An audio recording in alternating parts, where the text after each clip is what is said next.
수업 진행하도록 하겠습니다. 네, 이 앞 시간에는 저희가 이제 외국의 자원봉사의 흐름과 영국에서의 자원봉사의 흐름, 역사에 대해서 공부했습니다. 자, 다시 한번 정리를 좀 하자면 제일 중요한 게 19세기 이후에 많은 자원봉사 활동들이 이루어지기 시작을 했고, 이 자원봉사 활동들을 연합해서 만든 기관이 바로 자선조직협회다. 그 다음에 이 자선조직협회에는 우회방문원이라고 하는 프렌들리 비지터라고 하는 그 활동가들이 계셨는데, 이 활동가들이 이제 나중에 전문가로서 개별 사회사업, 케이스 매니지먼트라고 하는, 아니면 뭐 사회사업의 전문가로서, 개인 사회사업의, 개별 사회사업의 전문가로서 성장하게 된다. 또 하나의 다른 흐름은 세틀먼트 하우스라고 하는 인보관 운동이 있었는데, 인보관 운동은 대학생들이나 전문가들이 빈민 거주 지역에 들어가서 빈민과 함께 생활하면서 지역사회 개발운동, 그 다음에 그 사회를 구성하고 있는 인구의 시민들의 어떤 의식을 개혁을 통해서 지역사회를 개혁하기 위한 지역사회 개혁운동을 시작을 하게 됐고, 이것이 바로 지역사회복지운동으로 발전하게 되는 계기가 되었다라고 말씀을 드렸습니다. 그래서 1차 대전 거치고 2차 대전 거친 후에 국가가 어떤 복지를 펼쳐야 되는가, 베버리지 보고서에서 보고를 했고, 그 다음에 이제 그 후에 시본 보고서라고 해서 1964년에 그러면 지역 사회에서의 복지 정책들은 어떻게 펼 거냐 하는 부분, 그 다음에 아베스 보고서에서 전문가 집단, 자원봉사에 대한 전문가 집단으로 만들어서 그분들에 대한 그 서비스 활동들을 좀 체계화 관리해야 된다라는 것들이 진행이 되었다. 그 다음에 90년대 들어서 자선법이 만들어지면서 국가적으로 제도적으로 자선봉사의 필요성을 강조하고 인정하고, 그 다음에 그런 필요한 제도적 법적 장치들을 갖춰 나가서 발전해 나가기 시작을 했다라는 것들이 영국에서의 자원봉사 역사의 큰 흐름이었습니다. 자, 그럼 이어서 또 다른 어떤 자원봉사의 큰 획을 그었던 미국에 대해서 함께 공부해 보도록 하겠습니다. 미국의 자원봉사의 역사와 현안은, 미국은 여러분들 잘 아시는 것처럼 청교도들이 이제 영국에서 미국으로 이주 정책을 펴기 시작을 하면서 미국이란 나라에 정착을 하게 된 거죠. 그래서 이민 초기에는 공동체를 위한 자원봉사가 굉장히 활성화됐었다라고 합니다. 그래서 예를 들면 보스턴의 티파티라고 하는 그런 단체들, 그 다음에 뭐 자유의 딸들이라고 하는 명칭을 가지고 있는 뭐 자원봉사가들의 활동들이 집단을 만들어 굉장히 활동들이 많이 되었다라고 하고요. 타운홀 미팅이라고 요즘에 우리도 많이 하죠. 정치하시는 분들이 뭐 티파티를 한다거나 간단하게 모여서 차 한잔 하면서 어떤 의사들을 좀 나눈다거나 하는 것들을 하고, 또 타운홀 미팅 같은 것도 아주 요새 선거운동으로도 많이 하고 있습니다만, 이것이 미국 같은 곳에서는 일찌감치 지역사회 많은 분들과 모여서 의견을 나누기 위해서 이러한 미팅들을 많이 했었다라고 하더라고요. 그래서 타운홀 미팅은 이제 18세기 초부터 지역사회의 모든 일을 자립자조의 정신으로 해결하기 위해서 그런 거에 관심 있는, 또 지방에 많은 관심 있는 유력하신 분들이 모여서 한 조그마한 그 홀에 모여서, 타운홀이라는 게 그 홀에 모여서, 지역에 있는 어떤 홀에 모여서 지역사회 현안들을 가지고 논의하고 하는 거죠. 지역사회 어젠다들을 논의하는 거죠. 그래서 그런 자립자조의 정신을 해결하게 초기에는 그런 어떤 문제, 그 정신들이었다, 미팅이었었다라는 게 이야기를 하고요. 그 다음에 이제 1760년대 후반에 노예 폐지 운동들이 시작을 해서 그 후에 이제 남북전쟁까지 이어지게 되는 역사적인 아픔들을 겪게 되죠. 그 다음에 민관기관이 자원봉사에 관련된 설립을 하기 시작을 한 게 1820년대를 시작으로 해서 전국적으로 확대되기 시작을 했다라는 거죠.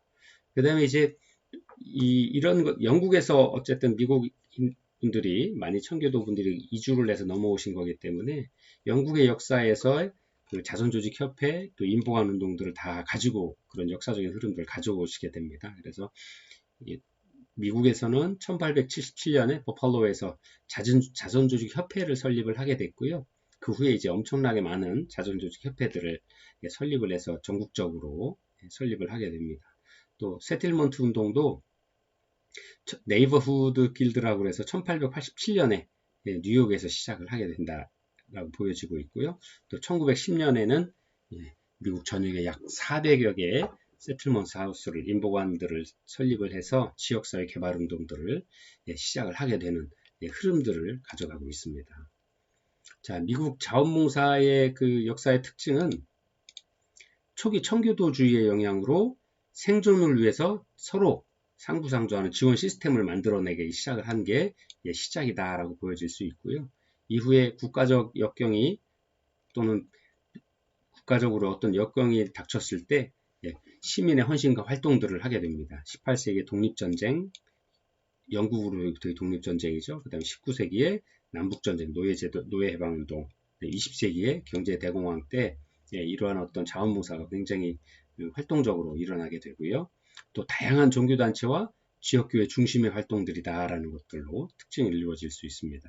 그래서 19세기 이후의 특징으로 1890년대는 종교 대각성 운동 이후에 이러한 그 교회 중심으로 많이 있었고요. 대표적인 예가 YMCA, YWCA, 이런 우리나라에도 그런 분들이 많이 외원기관으로 활동을 해서 우리나라가 일제시대 이후에 또 많이 일제시대 때도 많은 외원기관, 외국의 원조기관들이 들어와서 활동을 하게 됐는데 이때 들어온 기관들이 많죠. 그게 거의 다가 종교단체에서 만들어 놓은 자원봉사 단체들이었었고요. 그 다음에 또 YMCA, YWCA도 대표적인 종교단체에서 만들어 놓은 기관들이죠. 그 다음에 진보주의 등장에 따라서 다양한 사회에서의 분야에서의 운동들이 일어나기 시작을 합니다. 그래서 어떤 한 부분에 그치지 않고 다양한 생애주기별로 필요한 서비스가 이루어지는 모든 사회복지 현장에서 다양한 자원봉사 활동들이 이루어지기 시작을 합니다. 그 다음에 정부의 적극적인 개입이 이루어지기 시작을 하는데 뭐냐면 루즈벨트 대통령 때는 이제 민간자원보존단이라는 걸 만들었고요. 케네디 대통령 때는 평화봉사단, 또 닉슨은 자원봉사활동국, 카터는 청소년 자원보존단, 허버트 워커 부시는 촛불재단이라고 만들어서 전 세계적으로 또 미국 자국 내에서 뿐만 아니라 다양한 그 경제력을 가지고 세계적으로 그런 봉사활동들을 하기 위한 것들을 글로벌하게 펼쳐나가기 시작을 합니다. 그 다음에 이제 그 시작은 지역사회에서 출발한 민간 차원의 활동들이었는데 이제 점점 다양한 방법으로 키워나가게 된 거죠. 그래서 예를 들면 미국의 적십자사, 또 공동모금회, 로타리 클럽, 라이언스 클럽, 키와미 클럽, 이런 것들이 다 실제 미국에서 지역사회 봉사활동으로 민간 차원의 봉사활동을 시작을 했던 것들인데요. 현재 지금 여러분들도 들어보셨겠습니다만 공동모금회도 우리나라에도 공동모금회 법을 만들어서 하고 있죠. 적십자는 이제 전쟁이 난 지역이든 아니면 어떤 재난 지역이든 하여튼 간에 크게 열십자, 레드크로스라고 하는 게 한국말로 하면 적십자인데 빨갛게 십자가 모양으로 열십자를 그려놓으면 모든 재난 상황에서의 다 차들이 표시가 되어 있죠. 119 구급차도 그렇고 병원 구급차도 그렇고 또 전쟁에 나가보면 이제 그 적십자 등에도 빨갛게 하고 헬멧에도 빨갛게 해서 헬기나 차량이나 이런 것들은 적과 악은 구별하지 않고 저분들은 그 의료봉사나 생명 존중을 위해서 활동을 하시는 분이다라는 걸 알기 때문에 적군과 아군이 구별하지 않고 공격하지 않죠. 그래서 그분들이 어떤 활동들을 하는데 불편하지 않도록 편의를 제공하는 것들이 많습니다. 그래서 그런 것들이 바로 이러한 자원봉사 활동에서 시작을 했다라는 거죠. 또 로타리 클럽, 라이언스 클럽, 우리나라만 해도 우리 지역사회의 천안만 해도 이러한 클럽들이 이제 굉장히 활성화되어 있고 다양한 활동들을 펴고 있습니다. 또 순수하게 민간 차원의 봉사활동으로 진행을 하고 있죠. 이런 것들이 바로 이제 좋은 예로 보여지고 있고요. 또 미국도 또 영국과 비슷한 예로 자원봉사보호법 이런 것들을 자선법을 만들었던 것처럼 미국은 자원봉사보호법을 만들어서 자원봉사 활동에 대한 내용을 법과 제도로서 뒷받침을 해주고 있는 이런 시스템들을 갖추고 있습니다. 자, 미국의 그 자원봉사 활동의 주요 조직 현황은 아까 말씀드린 것처럼 시민자원보존단, 평화봉사단, 비스타, 또 액션, 또 촛불재단, 이렇게 해서 많은 그 정권이 바뀌면서 그 미국이 이제 1차 대전도 그렇고 2차 대전의 승전국으로 최후의 승전국으로 남게 되면서 세계의 경찰대국으로 세계 최고 강국으로 우뚝 서게 되죠.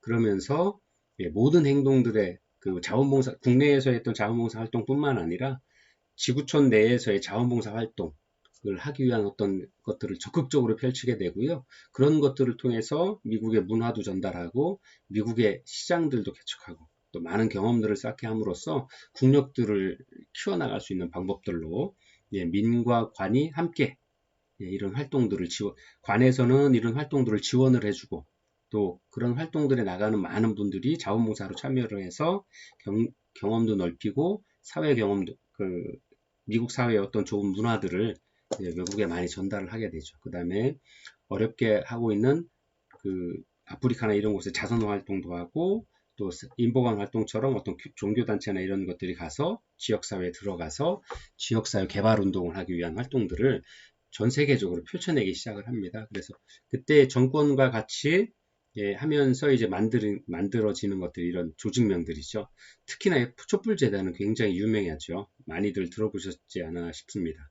그래서 이때만 해도 그 선거 공약으로 1990년 5월에 부시 대통령으로 선거 공약으로 이걸 만들어냅니다. 그래서 자원봉사 전국 협의회인 볼런티어와 통합을 해서 국내뿐만 아니라 전 세계적으로 자원봉사 활동을 하기 위한 활동들을 엄청나게 해나가기 시작을 합니다.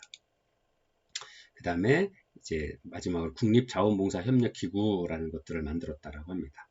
그래서 1900년 이거 클린턴 대통령 시대에 의회에 의해서 만들어졌다라고 합니다. 미국 봉사단이라고 불리는 뭐 여러 가지 재단들, 촛불재단, 뭐 지원장치 많은 것들을 확대하고 개선해서 국가봉사 프로그램들을 만들어서 개발을 하고 지원하기 위한 어떤 단체로 만들어지기 시작을 합니다. 그래서 이런 많은 단체들이 만들어져서 활동들을 하게 되고 이러한 활동들이 미국 자원봉사 활동의 이제 큰 흐름을 만들어내게 됩니다.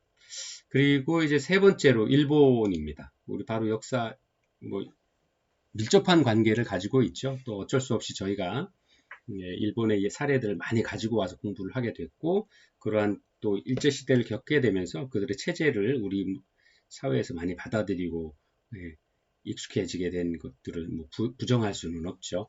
그래서 일본의 역사를 보는 것도 좋은 어떤 공부가 되지 않을까 생각을 합니다. 자, 일본의 자원봉사 활동의 유래 및 전개 과정은 도입기, 형성기, 그 다음에 확대기, 재정립기 이렇게 네 가지로 구별을 해서 볼 수가 있을 것 같습니다. 첫 번째 도입기에는요,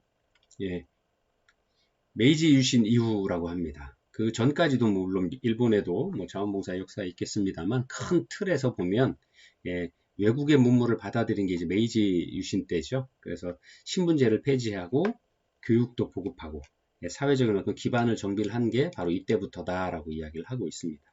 그 다음에 2차 세계대전 후에 패전국이죠, 일본이. 그러다 보니까 다들 어려운 상황이었었고 또 이러한 것들이 점령국으로 왔던 미국에서 그 다음에 미국의 누구죠? 메가더 장군이 그 점령군의 총사령관이었죠. 그때 자치에 대한 권한들을 주게 됩니다. 그 다음에 이제 이러면서 이제 미국에서 많은 어떤 자원봉사 기관이나 단체들이 와서 활동들을 하게 되죠. 그래서 지역 중심의 자생적인 시민 활동들이 일어나기 시작을 하고요. 엄청난 부상자와 불황자가 생겼죠. 전쟁 이후에 어려워진 상황 속에서 이러한 사람들을 돕기 위한 활동들이 자국에서 뿐만 아니라 많은 외국 원조기관들의 어떤 활동들이 이루어지기 시작을 합니다. 그래서 공동모금운동, BBS 운동, 워크캠프 활동, 뭐 학생의 인보관 운동, 뭐 이런 것들이 굉장히 다양하게 도입되고 이루어지기 시작되는 시기다. 그래서 이때가 바로 도입 시기다라고 이야기들을 하고 있고요. 두 번째가 형성기입니다. 경제적인 여유와 생활의 안정을 통해서 자원봉사 활동들에 대한 관심들이 굉장히 늘어나기 시작을 하게 됩니다. 그래서 전국 부모연락회, 뭐 전국 중증 심신장애인을 지키는 모임 등을 조직을 하게 돼서 운영을 하게 되는 것도 시기가 되고요. 1962년부터는 시민주도의 자원봉사 사무국을 개설해서 운영을 하게 되기 시작을 합니다. 그 다음에 1968년에는 전국 사회복지협의회에서 자원봉사자 육성에 대한 기본 정책들, 요강을 만들고 이러한 것들의 발족을 통해서 자원봉사 활동의 기틀들을 만들어 나가기 시작이 되고요. 이제 확대기라고 할 수 있는데 1960년대 이후가 되겠죠. 그래서 지역 주민의 유대 관계가 어려워지고 지역사회 아동이나 장애인, 노인 등의 사회 문제로 인해서 정부 중심의 복지 정책들이 펴지기 시작을 합니다. 이전까지는 정부가 많이 어려워지니까 우리나라의 시기도 한번 비슷하게 생각을 해보시면 좋을 것 같아요. 새마을운동도 하고 여러 가지 하면서 자조, 자립, 협동 뭐 이런 정신들을 가지고 있었잖아요. 그러면서 지역사회 내에서의 서로 도와가면서 살자 하는 것들을 했고, 또 이런 운동들이 모아져서 국가의 어떤 큰 부를 만들어내고, 또 이러한 과정들을 겪다 보니까 그 전까지는 고도성장, 성장 위주 정책이었다가 이제 좀 주변을 둘러볼 여유가 생기는 거죠. 그래서 이때부터 아이들, 지역사회 아동들, 또 장애인분들, 노인분들, 뭐 이런 분들에 대한 사회복지 정책들에 대한 관심을 갖게 되고, 이러한 것들이 자원봉사 하시는 분들한테 일반 지역사회 자선에만 맡겨서는 안 되겠구나 하는 생각들을 갖게 되고, 정부 중심으로 정책들이나 프로그램들을 법과 제도의 틀 안에서 프로그램들을 만들어내기 시작을 하게 됩니다. 그래서 이때부터 일본도 후생성, 문부성 등 정부 조직이 지원하는 전국 자원봉사진흥센터와 또 그거와 더해서 지방자치단체의 보조를 받아서 이런 단체들을 확대해 나가고 만들어 나가기 시작을 합니다. 그래서 사회 구성원들 모두가 어려운 분들에 대해서도 또 도움을 줄 수 있도록 이런 것들을 확대해 나가는 계기가 되는 시기라가 1960년대 이후다라고 보여질 수 있고요. 이후에 이러한 것들이 굉장히 잘 발전적으로 오고, 일본이 그래도 우리나라에 좀 무시당하는 경향이 있습니다만 세계 경제대국이었죠. 70년대, 80년대, 90년대, 2000년대까지만 해도요. 중국이 떠오르기 전까지는 세계 경제 2위 대국이다. 라고 이야기를 했었죠. 전 세계에 엄청난 양의 물건들을 만들어서 판매하고 글로벌 브랜드를 소유한 국가였었죠. 이러한 나라들이 이제 때에 맞춰서 국력에 확대되는 때에 맞춰서 자원봉사도 확대가 되었었고요. 재정립기에는 이제 전국 단위의 기본 지침이나 기업의 참여 또 자원봉사 활동에 대한 부분들을 좀 전문화하고 민과 관과 제3섹터인 자원봉사 영역들이 합쳐질 수 있도록 함께 가면서 시너지 효과를 보다 큰 효과를 만들어낼 수 있도록 하기 위한 활동들을 확대해 나가기 시작을 합니다. 그래서 아마 이게 고베 대지진의 계기가 되었다라고 이야기를 합니다. 그래서 그 대지진으로 인한 전쟁의 후유증을 겪어나왔던 나라고, 그 다음에 지진이나 이런 것들이 관동 대지진뿐만 아니라 고베 대지진 이런 여러 가지 지진들, 또 근래의 사회에 보시면 지진으로 인한 해일 피해를 받아서 그 원자력 발전소의 어떤 피해도 많이 입었죠. 그래서 엄청난 피해를 입었는데 일본인들은 그런 거에 대한 어떤 그 두려움들이 많이 있을 겁니다. 그래서 그러한 것들을 계기로 해서 민간의 어떤 자발적인 참여를 하고 민관 협력의 패러다임을 새로운 어떤 그 시각들을 만들어내기 시작을 하는 거죠. 그래서 이런 것들을 통해서 자원봉사 활동에 대한 재정립기를 가지고 또 자원봉사에 대한 사회적인 어떤 평가들, 자원봉사자에 대한 사회적인 인정과 보상에 대해서도 체계를 갖추기 시작을 하고 많은 사람들이 자원봉사에 참여하게 되고 자원봉사 의미를 되새길 수 있도록 그런 시기들을 갖게 됩니다. 그래서 크게 이렇게 일본의 자원봉사는 도입기, 형성기, 그다음에 확대기, 요즘에 와서 이제 자원봉사에 대한 재정립 시간들을 갖게 되는 이런 네 가지 시기들로 크게 구별을 할 수 있을 것 같습니다. 그래서 이러한 것들을 좀 하면서 우리가 좀 역사적으로 좀 보아야 할 것은 행정당국, 정부의 노력과 또 민간단체, 자원봉사 기관들의 노력들, 즉 민간과 관의 어떤 기관들의 유기적인 관계들을 잘 만들어 나가는 것들을 좀 우리가 잘 배워야 될 것 같아요. 그래서 아까 말씀드렸던 제1섹터인 정부기관, 또 기업에서 하고 있는 제2섹터, 제2영역, 그 다음 제3영역이라고 아까 말씀드렸죠. 시민사회단체, 시민사회라고 이야기를 하죠. 그러니까 즉 민간기관이죠. 정부와 기업과 민간이 함께 노력하는 이 1섹터, 2섹터, 3섹터가 함께 어울려져서 활동들을 할 수 있는, 유기적인 활동을 할 수 있는 어떤 이런 시스템들을 맞춰가는 게 요즘에 재정립기다라고 이야기를 할 수 있는데, 이런 부분들은 굉장히 좀 시사하는 바가 많죠. 그래서 이런 부분들은 역사를 통해서 저희가 잘 배워나가야 될 부분이다라고 보여집니다.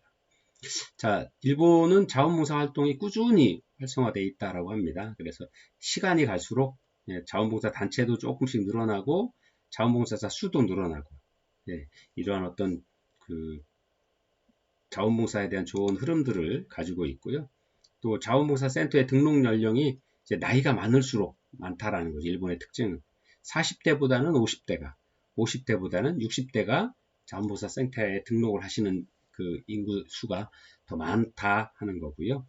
주로 이제 초기에는 주부, 정년퇴직자 중심으로 자원봉사 센터에서 활동을 하시는 분들이 많이 계셨다라고 합니다. 그다음에 자원봉사에 대한 코디네이터가 점점 증가하고 있다 하는 부분입니다. 우리는 이제 코디네이터란 그 명칭들이 근래에 쓰여지기 시작을 했죠. 여러분들도 잘 아시나 많이 들어보셨는지 모르겠습니다만 자원봉사 활동을 하시면서 민과 그 행정의 업무들, 그 다음에 대외적인 업무들도 같이 보실 수 있도록, 그 다음에 실제로 필요한 부분들이 뭔지 자원봉사 활동에 대한 조정도 하고, 우리나라 말로 이야기를 한다라 그러면 자원봉사 관리자, 자원봉사 행정가 뭐 이런 정도로 명칭을 좀 번역을 할 수 있을 것 같은데요. 보통 이제 현장에서는 코디네이터라고 말씀을 드리죠. 그리고 자원봉사에 대한 모든 자원봉사 발굴도 하고 자원봉사를 모집하기도 하고 자원봉사 활동할 곳에서 어떻게 활동해야 되는지 교육이나 어떤 지원들도 하게 되는 여러 가지 일들을 자원봉사와 관련된 여러 가지 일들을 관리하시고 책임지시는 분들을 이제 코디네이터다라고 이야기들을 하고 있습니다. 그래서 일본에서도 자원봉사에 대한 코디네이터가 증가되고 이제 거의 전임화하는 과정들을 겪고 있다라고 합니다. 또 이런 분들은 상근하고 계셔야 되겠죠. 그다음에 유급으로 전환 중이다라는 어떤 특징을 보여주고 있습니다. 그래서 자원봉사 활동을 소개하고 정보 제공하고 자원봉사에 대한 상담, 조언, 자원봉사 연수의 소개, 지원 등의 역할들을 하는 이런 자원봉사 코디네이터들이 많이 늘어나고 있다. 이런 특성들을 보여주고 있다라고 하고 있습니다.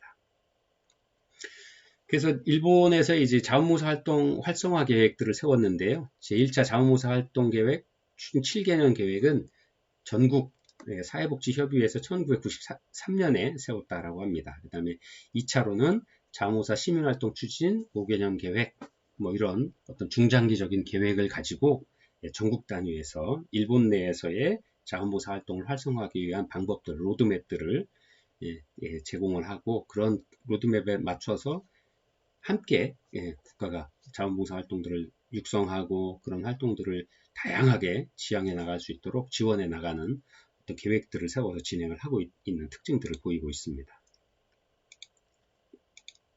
일본 자원봉사 활동의 주요 조직이나 제도 현황을 좀 보면요. 첫 번째가 이름도 좀 그런데 민생위원 제도입니다. 이거는 일제시대 때 우리나라에도 이런 민생위원 제도를 만들어서 우리나라에서도 시행을 했습니다. 대개의 민생위원들은 지역사회 유지들이나 역량이 있는 많은 분들이 참여를 하시게 되죠. 그래서 그런 분들이 지역사회 어떤 문제들에 대해서 논의하고 어떻게 지원할 것인가 하는 부분들, 그 다음에 지역사회 어떤 어려움들을 어떻게 해결해 나갈 것인가에 대한 어떤 협의들을 해서 진행을 하게 되는데 그런 분들을 민생위원이고 그런 민생위원들이 모인 제도가 바로 민생위원 제도다라고 이야기를 합니다. 그래서 보통 이제 민생위원은 지역의 토착적인 자원봉사자로서 각 현의 사회복지심의위원회 추천으로 후생노동성 대신을 임명하고 임기는 3년으로 하더라 하는 겁니다. 그래서 사회복지협의회사나 자원봉사센터에 배치돼서 지역사회의 복지시설들을 돕는 활동들을 해오는 그런 어떤 제도로 활용이 되고 있고요. 두 번째가 이제 자원봉사센터입니다. 1962년에 설립된 선의은행이 1975년 자원봉사센터로 됩니다. 그래서 정부 위탁기관으로 해서 사회복지협의회가 이제 운영 담당하고 있습니다. 그래서 우리나라 자원봉사센터와 비슷하게 자원봉사 활동에 관한 여러 가지 일들, 상담, 교육, 연구, 활동 원조 등 이런 여러 가지 기능들을 수행을 해 나가고 있습니다. 그 다음에 이제 세 번째가 전국 자원봉사활동 진흥센터 이런 것들이 있고요. 이거는 이제 전국 사회복지협의회 부설기관입니다. 그 다음에 일본 청년봉사회 이런 단체들도 있고요. 그 다음에 광역 발렌티어 범주 연락회의. 그 다음에 발렌티어가 이제 잘 아시는 것처럼 자원봉사라는 이야기니까 광역이라는 건 전국적인 단위겠죠. 그래서 자원봉사하는 사람들의 연락회의, 협의회, 협의체 이렇게 만들어지겠죠. 그래서 학교나 기업들이 참여하는 전국조직체다 이렇게 만들어졌다라고 합니다. 그래서 전국적으로 사회복지협의회, 상공회의소, 뭐 일본 노총, 전국 농협중앙회, 청소년 단체 등 이런 많은 단체들이 모여서 결정한 거라고 합니다. 그 다음에 이제 네 번째가 자원봉사 보험제도. 네, 자원봉사 활동 중에 발생하는 사고에 대해서 상해보험 및 활동 대상자 등 타인의 신체나 재물, 명예에 대한 손해를 배상해주는 어떤 보험제도를 가지고 있습니다. 저희 나라도 있나요? 선생님들 아시나요? 자원봉사 보험제도가 있다는 거? 저희 나라에도 있습니다. 여러분들이 자원봉사자로 인정이 되시고 활동을 하시게 되면, 그다음 만약에 이제 기관에 이렇게 단체를 만들어 자원봉사를 하시게 되면 단체명으로도 가입이 되고요. 아니면 여긴 천안이니까 천안을 예로 좀 설명을 좀 드리면 천안시 자원봉사센터에 자원봉사자로 등록이 되시면 활동을 하시는 그 기간 동안 그 보험이 들어 있습니다. 또 특히나 이 자원봉사 보험뿐만 아니라 천안에서는 요즘 이제 우리 전국의 지자체에서도 자전거나 이런 거 많이 타시니까 천안은 자전거 보험 제도도 들었죠. 자전거를 이용해서 출퇴근하거나 정상적으로 어떤 보행 교통 이용 중에 이동수단으로 이용 중에 사고가 나면 천안 시민이면 보상을 해드리죠. 금액이 크지는 않습니다만 이런 어떤 보험 제도들을 가지고 있습니다. 그래서 이런 보험 제도들이 벌써 일본에서부터 시작이 돼서 우리도 이제 많이 배워서 이런 것들을 진행을 해 나가고 있습니다. 그 다음에 마지막으로 자원봉사 휴가 제도도 있습니다. 자원봉사 활동을 추진하기 위한 정책 중 노동정책의 일환으로서 관공청이나 민간기업에 도입된 제도입니다. 자원봉사 활동을 하기 위한 시간을 확보해주기 위해서 노동성이나 이런 것들에서 정책으로 이런 것들 만들어놨죠. 그래서 국가 공무원에게 유급 휴가 외에도 5일 이내에 자원봉사 휴가를 유급으로 지정을 해주는 제도입니다. 그래서 관공서나 어떤 공공기관에 근무하시는 분들은 자기가 가지고 있는 기존의 연가나 뭐 월차나 이런 거 빼고도 5일 정도를 자원봉사 활동을 하게 되면 유급으로 처리를 해주는, 지원을 해주는 이런 제도입니다. 그래서 민간 기업에서는 3일에서 일주일간 정도의 자원봉사 휴가 제도를 실시하는 것들이 이제 점점 증가하고 있는 어떤 그런 추세다. 그래서 이런 것들은 우리보다는 조금 더 앞서져 있는 제도죠. 자원봉사를 위한 어떤 활동들을 육성하고 지원하기 위한 제도로서 이런 제도들을 시행을 하고 있습니다. 자, 일본 자원봉사의 특징은 정부 정책을 중심으로 조직이 되었습니다. 민생위원 제도도 정부 주관이죠. 그다음에 전국적인 네트워크를 잘 정비해 놓아 있습니다. 그 다음에 여성과 장년층 중심의 활동이 다른 어떤 서구 유럽의 봉사활동과는 좀 다른 특성들을 보여주고 있고요. 또 봉사활동 중 상해나 사고에 대한 상해보험제도를 구축을 하고 기업의 적극적인 자원봉사활동 참여가 아주 특징으로 보여질 수 있습니다. 아까 그 휴가제도도 보셨죠? 이런 것들은 서구 유럽에서의 케이스에서는 볼 수 없는 일본에서만의 어떤 독특한 자원봉사 지원 제도로 볼 수 있습니다. 또 이러한 것들은 우리에게 주는 시사점도 큰데요. 첫 번째가 중앙정부의 제도와 노력이 우리도 좀 배울 부분들이 있다. 그 다음에 전문화를 위한 교육 및 훈련 및 육성들, 제도들, 그런 제도들이 좀 잘 되어 있고, 자원봉사자들과 자원봉사 기관들의 조직화, 또 네트워크의 연계 체제가 우리가 좀 배워야 될 부분들이 있다. 그 다음에 아까 그 기업의 그 휴가제도나 아니면 자원봉사 봉사활동 상해보험 같은 것들은 민간인들의 자원봉사 활동을 유인하기 위한 어떤 유인책으로도 우리에게 시사하는 바가 크다. 이렇게 보여질 수 있습니다. 자, 여기까지 하고요. 2교시 수업 마치고 3교시에는 우리나라 대한민국의 역사에 대해서 함께 공부해 보도록 하겠습니다. 잠시 후에 돌아오겠습니다.